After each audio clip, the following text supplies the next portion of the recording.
Good evening, everybody. I have doubts about this claim made on another channel. You can see right here where it says 99% of the students fail this problem, which reads the square root of a over a is equal to 7. And this apparently, according to this thumbnail, was a Harvard University entrance exam question. So it begs the question, how would they know this? Do they work at Harvard? How could you trust this information unless it's an employee who's kind of betraying his trust of where he works, you know? And I doubt that. I think it's just made up crap, you know, and it's not a particularly hard problem. But in any event, we'll leave you guys to judge that. I've already judged this channel here for putting up such a bogus claim, you know. It may be true, but if it is, it's somebody that Harvard doesn't want working for them. All right, so now, in my opinion, you're better off taking a more general approach on a problem like this. Just make an assumption that x is a positive real number, and it has to be since we're talking about square root, right? And by the way, I like this notation. It stands for any real number greater than 0.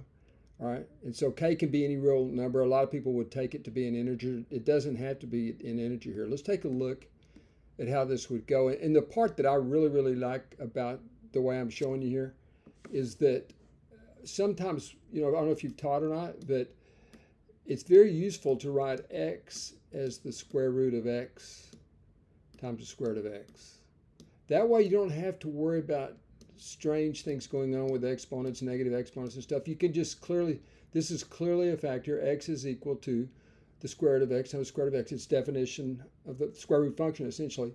So that's what we did here. We simply did this. So you get the nice cancellation right here, right?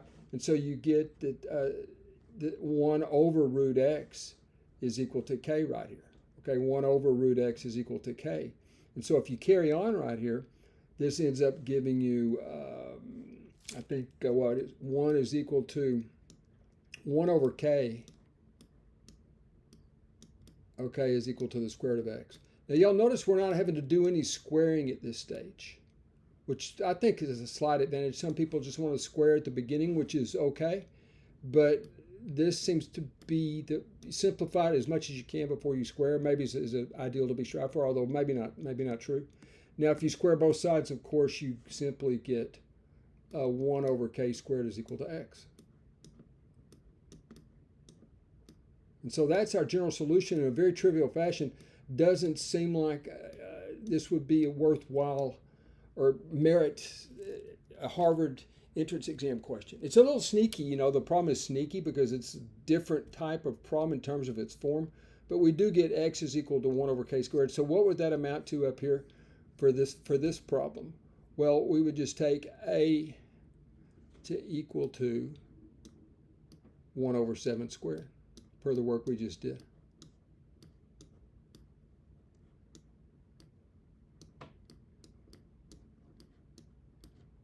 Okay, so that's the answer. And of course, working the general form isn't necessary. You can just work it straight up.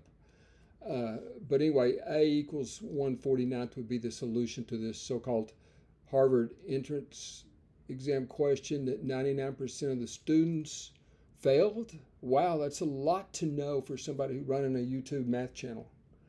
Okay, that does it, folks. Thank you for viewing.